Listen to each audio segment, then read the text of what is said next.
Welcome to the Eat Better, Move Better, Live Better podcast presented by Flourish with Tracy, where we'll dive into the realms of holistic wellness, plant-based nutrition, yoga, and self-care to help you live your best life. Tune in every Monday, Wednesday, and Saturday at 8 a.m. Eastern for our special segments. Meditation Monday, start your week with mindfulness. Wellness Wednesdays, get the midweek boost you need. Sadhana Saturdays, dedicate weekends to personal growth. Join us as we explore and discuss all things to eat better, move better, and live better. Welcome to Sadhana Saturday. Today we'll explore the sacred power of repetition through the practice of Japa, a mantra repetition, and the use of the mala, a sacred circle of beads to learn, reflect, and practice. I'd like to invite you to take a moment to arrive. Gently close your eyes. Take 3 deep breaths, inhaling through your nose, exhaling through the mouth. Again, inhaling deeply and release. One more time. Inhale peace and exhale anything you're ready to let go of.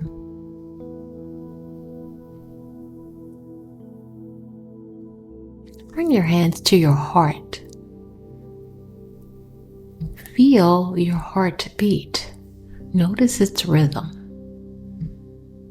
The most ancient repetition you are carrying within you. The heart reminds us that repetition is not monotony, it is life itself. And you can release your hands from your heart, breathing at your own cadence and pace. Repetition is often dismissed in our fast-paced world, yet the practice of Japa or mala repetition isn't redundancy, it's refinement. Just as waves shape the shoreline, these mantra practices shape the mind and heart. You may ask, what is Japa and mala? Well, let's begin with Japa. Japa is a Sanskrit word which means to mutter or to repeat. This is an ancient practice, thousands of years old, rooted in Vedic and Tantric traditions. Japa is traditionally formed with a mantra, which are symbols charged with vibration and meaning. And there are 3 main ways you can practice Japa. And the way you practice, each has a specific purpose and its own power. You can practice with a repetitive spoken sound aloud, that sound awakening the vibrations within the body. Or you can repeat whispering softly, just audible, as whispering turns it inward. Or silently, a mental repetition, to drop it deeply into the mind and the heart, resonating within the subtle body. Wherever you choose to practice Japa, it's your choice. It is the repetition that matters and is sacred. Scientifically, repetition rewires the brain, creating new neural pathways, anchoring the mind. Spiritually, every mantra is a bija or seed sound, a vibration that awakens the subtle energy. On a devotional level, each repetition builds connection with the divine. And energetically, repetition purifies, dissolving restless thoughts and patterns.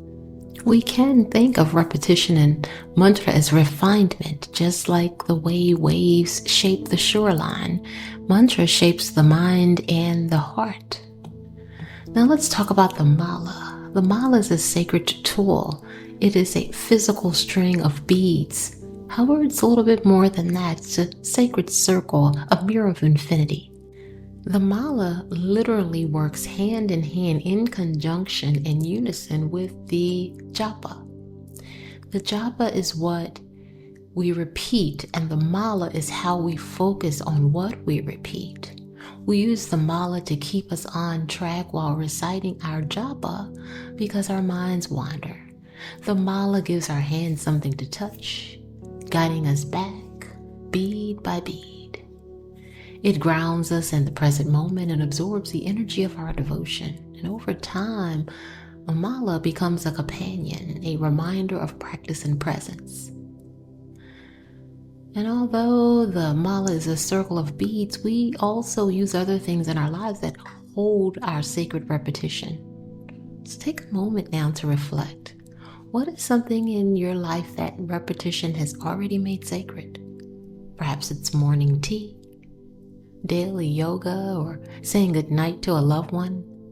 Notice how repetition transforms the ordinary into ritual. Rosary beads also serve this purpose.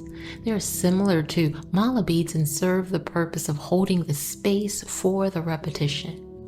Rosary beads and mala beads both are tools to focus the mind, deepen devotion through repetition, bringing the practitioner into rhythm, presence, and connection with the sacred.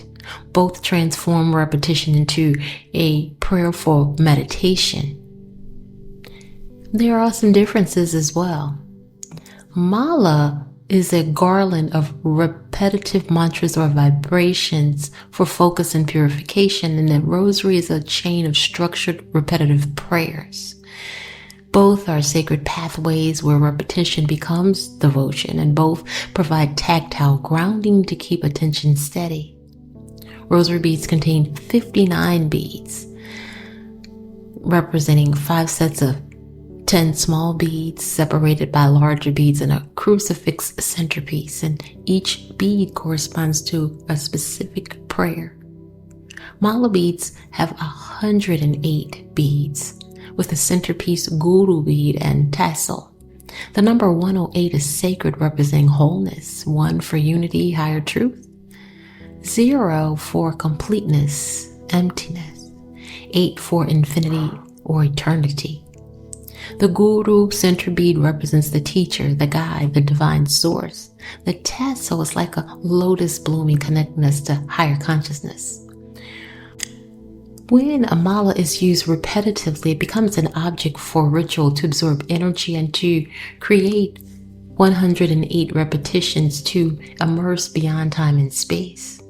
And there is a specific way to use a mala when reciting japa. So the first thing you do is you choose a personal affirmation. For example, Om Namah Shivaya, Soham, Om Mani Padme Hum, or etc. You hold the mala in your right hand draped over the middle finger. Hold the mala in this hand, and your thumb moves bead by bead, beginning at the bead right next to the guru center bead. And as you repeat your mantra, move to the next bead. And when you reach the guru bead again, you can stop. If you wish to repeat the cycle, don't cross over the guru bead. You pause, bow in respect, and reverse the direction. And you may notice someone using mala beads to repeat japa. Some may have their eyes closed, others open, and some half open, almost trance-like. Is there a reason why? It depends. The choice to open or close eyes during japa or mala practice depends on the intention, the tradition, and state of mind of the practitioner. There's no strict or right or wrong way. You can try both, all 3, or just one, and just notice, where does my awareness rests most naturally? And then you can alternate, beginning with the eyes open to stay centered, and then closing or going halfway as your meditation deepens. Just think of it as closing the eyes allow you to go within. Open the eyes to offer blessings outward, and know that both ways are sacred, depending on where the heart is called. And the midway is your meditative state. The eyes closed is deepens the inner focus, minimizing distraction, and supports your meditation. It helps you turn attention to the inner sound, vibration, and stillness. It encourages visualization. It helps to deeper concentration to quiet the monkey mind. And it's best for a silent mantra meditation, personal sadhana, or early morning or late evening practice. If the eyes are open in a soft gaze, it helps keep you grounded, alert, and present. It prevents drowsiness, especially during long practice or early mornings. It supports devotional practice when gazing at a candle flame, altar, or image, Jataka. It symbolizes keeping awareness both inward and outward. It's good for devotional chanting, or if you're sleepy or distracted. The half-closed or half-open gentle gaze is a middle path, is often used in yoga or Buddhist traditions. It balances inner focus with outer awareness, prevents strain from keeping the eyes closed too tightly. It's a natural way to stay relaxed and attentive. Repetition is sacred and is in our daily life. It's not just in our mantras, it's everywhere. It shows up for us in our inner rhythms, showing up in our breath. Each breath you take is repetition, sustaining your life. Repetition shows up in the rhythm of your heartbeat. Our hearts beat like a drum, always repeating, keeping us alive. Repetition shows up in nature. Nature repeats itself. The sun rises, it sets. Waves come and go, and seasons turn and change. There is repetition in the rituals we repeat, lighting a candle, bowing in prayer, chanting the same hymn. Repetition is in our relationships. Our love represents and repeats in gestures, hugging our children or whispering, "I love you." Repetition is present in our art and music, repeating choruses, rhythms that carry us beyond words, and the various patterns that we embrace in artistry. Sacred repetition isn't limited to beads or mantras. It's the rhythm that keeps us aligned with the divine pulse of life. So take a moment here to journal or reflect. What does breath repetition mean to me? How does it sustain me? What natural rhythm inspires me? What repeated gestures of love or ritual do I hold sacred? How do my daily or weekly rituals bring depth to my life? Where can I bring more intention into repetition? Where in my life is repetition already sacred?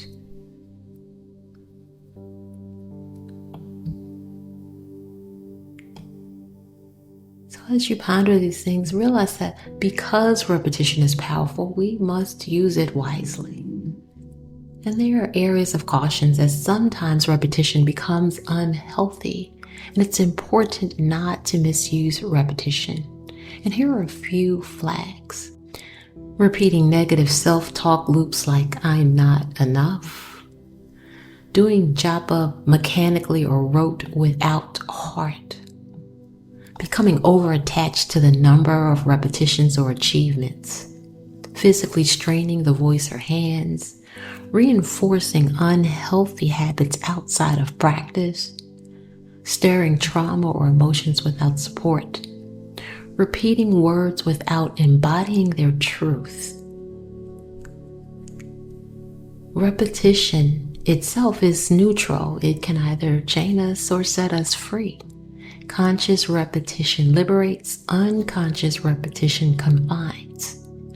So So if you notice patterns of misuse, pause and breathe. Reconnect with your intention. Shift your mantra or phrase if you need to. Slow down, change your tone to bring freshness. Embody the words in daily life. Walk your talk or live your mantra.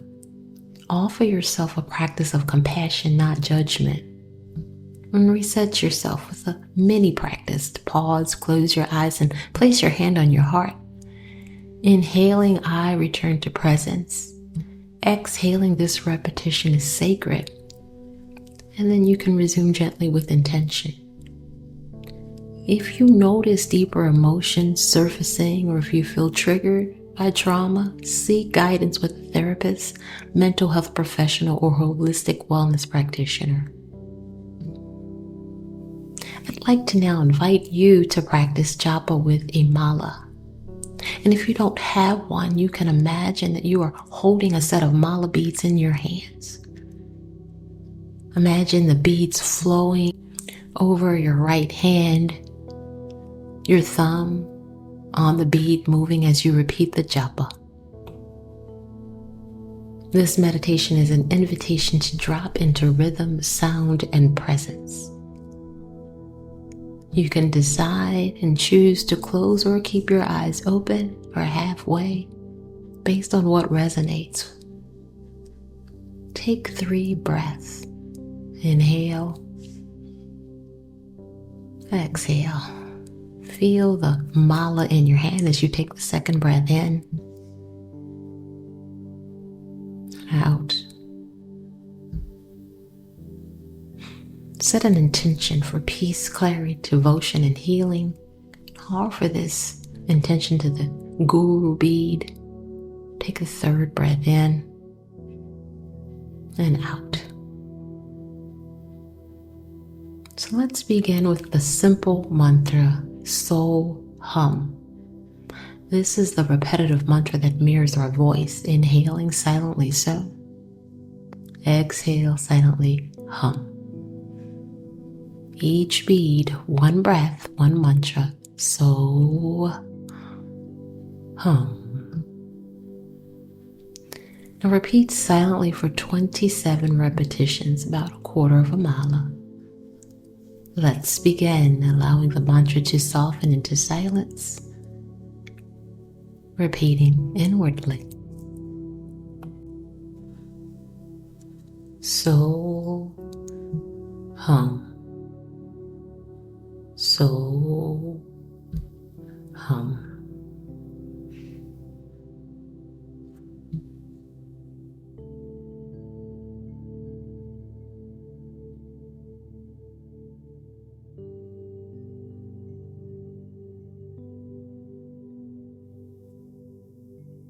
If your mind wanders, return to the bead in your hand, allowing the mantra and the breath to move together, bead by bead, in cadence with your breath.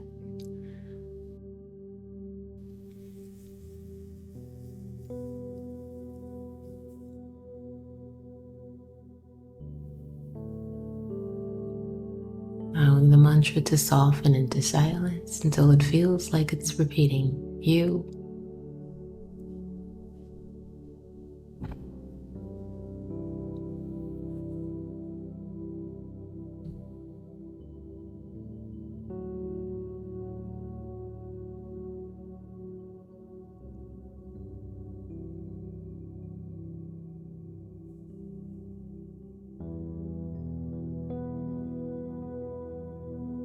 So hum, so hum, so hum.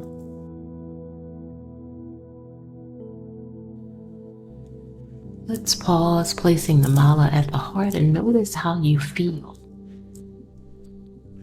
Rest in silence for just a moment to absorb the vibration. May the sound you repeated ripple into silence, carrying its vibration into your body, thoughts, and being. May the repetition reveal what is external within you. Take a deep cleansing breath in, out an open mouth. Take a second breath in and out. And take a third and final breath in and out.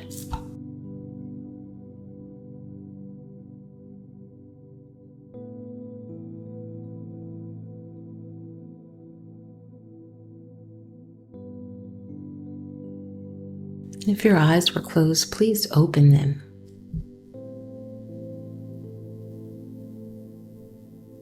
And as you reflect on the repetition, remember, repetition is a bridge from the outer sound to inner silence, from effort to surrender. The mala is a reminder of cycle, of devotion, of presence. The japa is the sacred power of repetition. Create and embrace a repetitive practice of japa and mala. The length of time is up to you, as even 5 minutes of daily japa can shift your energy and awareness. May your words become prayers. May your prayers become vibration. May the repetition of your vibration return you to the stillness of the self. Thank you for your practice today. Namaste. Thanks for tuning in. I hope today's insights help you on a personal journey towards a healthier, happier life. Don't forget to join every Monday, Wednesday, and Saturday at 8 a.m. Eastern for more self-care and holistic wellness tips. Before you go, make sure to comment, click the bell, like, and subscribe buttons for upcoming episode notifications. Be sure to always consult a medical professional before making any major changes regarding your health, diet, or routine. In the meanwhile, stay motivated, stay inspired, and remember, every step you take is one step closer to a better you. Until next time, keep flourishing, and as always, may all be well.